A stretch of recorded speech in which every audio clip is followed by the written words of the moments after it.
The words fell like a gavel in the echoing meeting room. The HOA president, Karen, with her signature helmet of blonde hair and frosty stare, sat smugly as the other board members nodded in silent approval. My pulse pounded in my ears. 5. People who had made our lives hell for months now sat there, convinced they'd won. Another family silenced. Another house reclaimed in the name of community standards. They had no idea what was coming. The door to the meeting room swung open. Every head turned, and there she was, my wife, Lieutenant Jessica Ramirez, standing tall in her immaculate navy dress blues, service ribbons glittering beneath the harsh fluorescent lights. The silence was instant. Karen's smirk vanished. "Apologies for the delay," Jessica said, calm but commanding. Her voice carried the authority of someone used to giving orders on a warship. "Now, before we continue your attempt to evict a military family during active duty, I'd like a full explanation of which federal statutes you're planning to violate today." Karen turned ghost white. So did the rest of them. This wasn't how their little crusade was supposed to end. We were a regular family trying to build a life, just chasing the American dream. I'm Mark, an IT specialist. Jessica serves in the Navy. After years of saving, budgeting, moving from base to base, we finally bought our dream house, a charming colonial in a prestigious neighborhood with decent schools for our kids. During the home tour, the HOA seemed fine, reasonable. Some landscaping rules, a pool, security patrols. The realtor assured us it was all to protect property values. So we signed, moved in while Jessica was still on shore duty, and, for a while, it was perfect. We repainted using the HOA-approved palette, replaced the mailbox from their sacred. Elist joined the neighborhood watch. We did everything right. Then Jessica got her deployment orders, 6 months on a destroyer in the Persian Gulf. 2 weeks after she shipped out, I came home to a violation notice duct-taped to our front door. Lawn exceeds maximum allowed height by 0.5 inches. I mowed immediately. Next day, another violation. Trash cans were out 4 hours past retrieval window. Then came the real barrage. Our approved basketball hoop, now non-compliant. Our American flag, improperly displayed.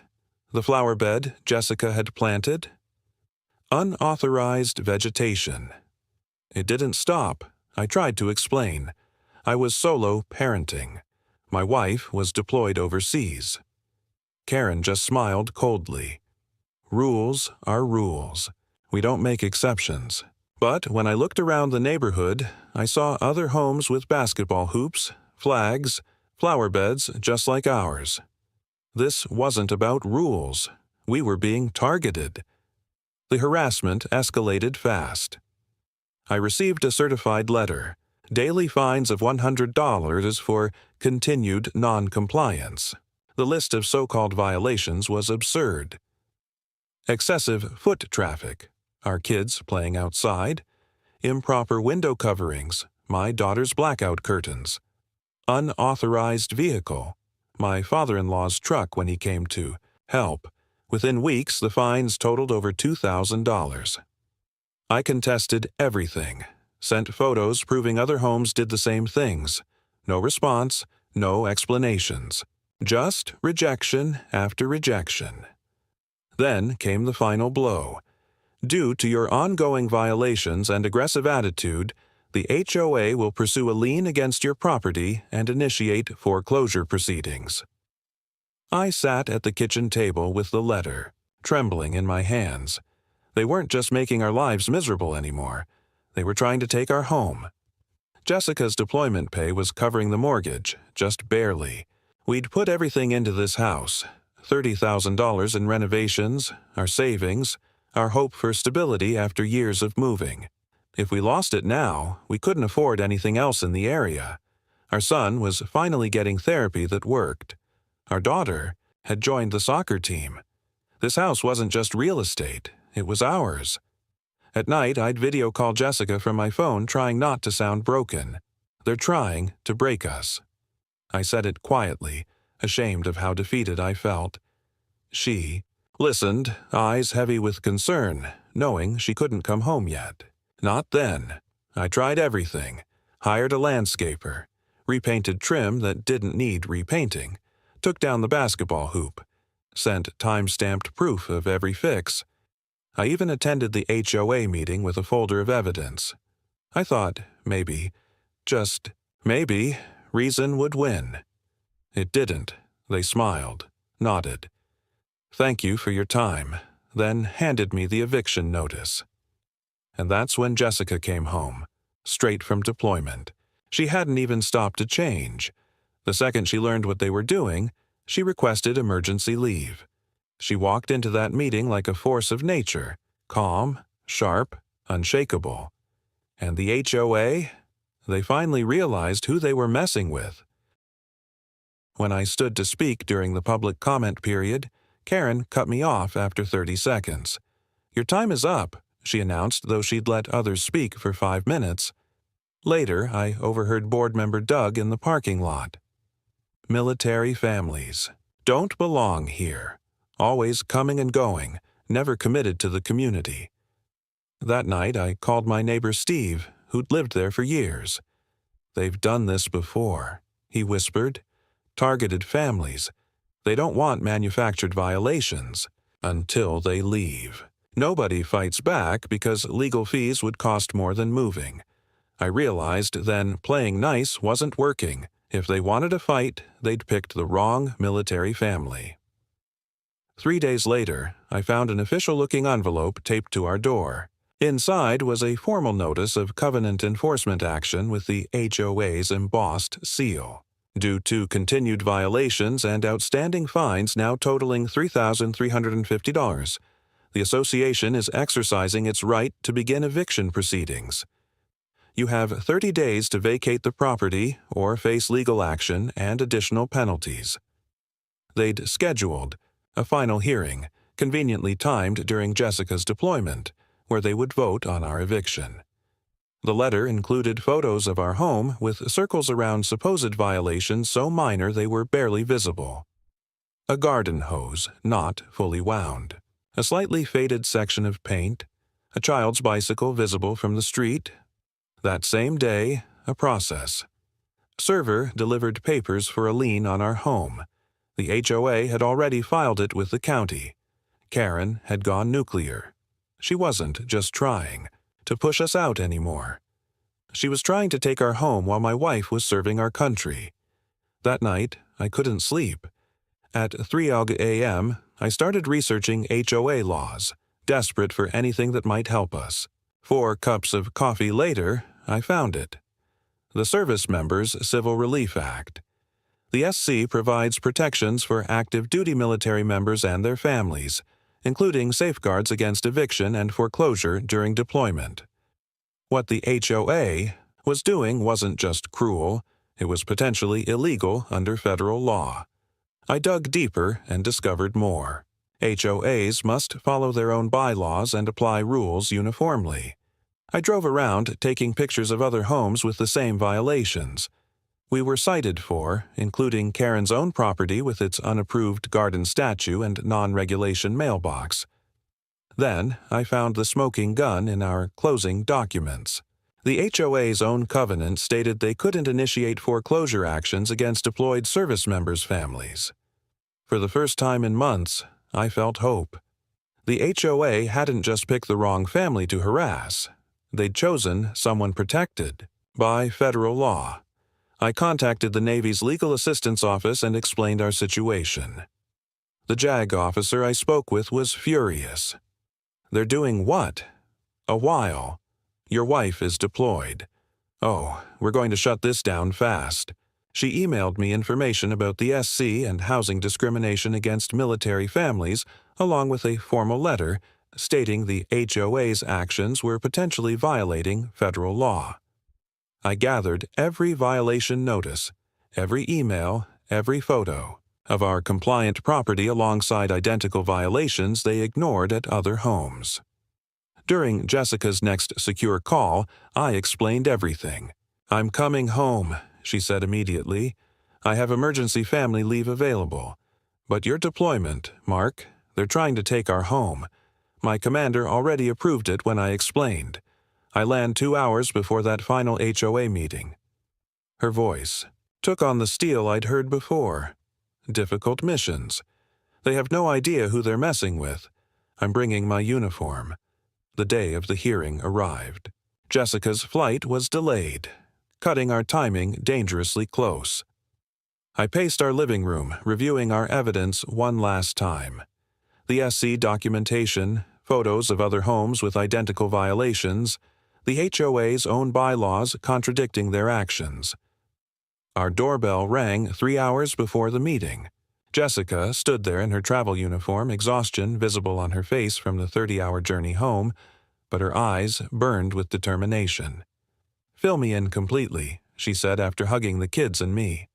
I showed her everything, every notice, every fine, every photo. She read through the JAG officer's notes, making her own annotations.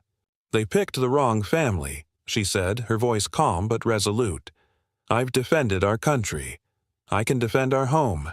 As we prepared to leave, she opened her garment bag and removed her pressed dress blues, the gold insignia catching the light. "Tonight," she said, "they learn what real authority looks like." The HOA meeting was held in the community center, a room I'd avoided for months. As soon as I stepped inside, the room went quiet. Conversations stopped mid-sentence. 30 neighbors turned in unison to stare, while the 5 HOA board members watched from their raised table like judges at a tribunal. At the center sat Karen, her expression tight, smile tighter. "Mark," she said, her voice clipped and falsely polite, "you've been given 5 minutes to present your case before the vote." 5 minutes. That's all they were offering to defend our home. I sat down alone in the front row. Jessica had insisted on arriving separately. "Timing is everything," she'd said. I didn't know exactly what she meant, but I trusted her. The board rushed through the rest of their agenda like it was a formality. Then Karen finally said it, with a flicker of satisfaction in her voice. "We're addressing the ongoing compliance violations at 742 Oakwood Drive. The board has documented 27 separate infractions over a 4-month period. Fines currently total $3,750. She clicked a remote. A slideshow of so-called violations flashed across a projector screen. Images of our lawn, our trash, cans, our kids' toys in the yard. One by one, they were weaponizing our everyday life. "As these issues remain unresolved," Karen continued, "the board will now vote on enforcing covenant penalties, including mandatory vacancy of the property." I opened my mouth to speak, to explain, to defend, but Doug, one of the board members, cut me off coldly. "That time passed months ago. This is merely a procedural vote." The others nodded in unison. To them, this was already over. And then the doors to the community center burst open. Every head turned. Jessica stood in the entrance, dressed in her navy dress blues, medals catching the light, gold lieutenant bars gleaming. Her presence sliced through the tension in the room like a blade. You could hear her footsteps echo across the tile floor as she walked to the front. Not a word was spoken, not a breath drawn. Karen's mouth hung open. Doug shifted in his seat. The neighbors, almost instinctively, straightened their postures. Because when someone walks into a room wearing a uniform like that, you pay attention. Jessica removed her cap and placed it on the table in front of the board. Then she turned to face them, hands folded behind her back. "Lieutenant Jessica Mitchell, United States Navy," she said evenly. "I've just returned from deployment in the Persian Gulf to personally address this matter." Her voice wasn't loud, but it didn't need to be. It had the weight of command. "Before you vote to evict a military family while one member is serving overseas, I'd like to clarify exactly which federal laws you're prepared to violate." The silence was absolute. She laid down a printed document. The Service Members Civil Relief Act prohibits evictions of deployed service members or their families without a court order. Additionally, your own HOA covenants, Section 14.3, forbid foreclosure or forced vacancy against military households under active deployment. Then she opened a folder and began placing photos on the table, dozens of them. Houses with the same flag displays, the same flowers, the same basketball hoops, all untouched, all unpunished. These citations aren't just baseless, they're selectively enforced, Jessica said. That's discrimination against a protected class under federal housing law. The board members exchanged panicked looks. I've already consulted with Navy JAG, Jessica added calmly. If this proceeds, the Navy is prepared to pursue legal action under the SC Relief Act, up to $110,000 in fines per violation, plus criminal penalties. Karen's face drained of color. Doug looked like he wanted to sink into his chair. Jessica, wasn't done. Our attorney is also preparing a civil suit for discriminatory housing practices. Unless these fines are immediately dismissed and a formal statement issued halting all further harassment, we will proceed. The room stayed dead silent. Karen leaned over to whisper something to their visibly nervous lawyer. He nodded stiffly and stood. The board will need to deliberate in private. They filed out of the room like a line of schoolchildren headed to the principal's office. For the next 20 minutes, neighbors approached us, offering hushed apologies, shaking Jessica's hand. I had no idea they were targeting your family, one older resident said, his voice thick with regret. When the board returned, everything had changed. Karen spoke first, her voice flat. The board is dismissing all fines and recorded violations. The HOA's lawyer added quickly, all enforcement actions are hereby postponed indefinitely. We regret any misunderstanding regarding your property status, Karen mumbled. But it didn't stop there. Within a week, we received a formal letter of apology. 3 board members, including Karen, resigned suddenly and without comment. Then, the county opened an investigation into the HOA's financial practices, spurred by other residents who came forward with similar stories. That was 2 years ago. Jessica completed her deployment and was promoted soon after. We still live at 742 Oakwood Drive, now with a completely new HOA board. 2 of its members are veterans. Fairness is no longer optional. In fact, the previous board's conduct is now cited in HOA management training across the state, a cautionary tale in arrogance, abuse, and federal law. The day after the vote, our neighbors organized something we never expected, a barbecue in our yard, complete with balloons, flags, and a big homemade sign, "Welcome Home, Lieutenant Mitchell." In the days that followed, more neighbors came forward. Many admitted they'd stayed quiet out of fear, afraid of retaliation, of fines, of becoming the next target. But something had shifted. You showed us how to stand up to bullies, our next-door neighbor told us, tears in her eyes. We just needed someone to go first. We later learned that we weren't the first military family pushed out. 3 others had been forced to sell or relocate under similar pressure. With the Navy's legal support, they filed claims and received settlements to cover their moving expenses and losses. That's when it hit us. This was never just about our house, it was about the principle, the pattern, the silent harm done behind the shield of bureaucracy. Standing our ground wasn't only about keeping our home, it was about making sure no other family, military or not, would be quietly crushed under the weight of policy. There's power in knowing your rights, but there's real strength in choosing to fight back, especially when you're fighting not just for your family but for every family that comes after.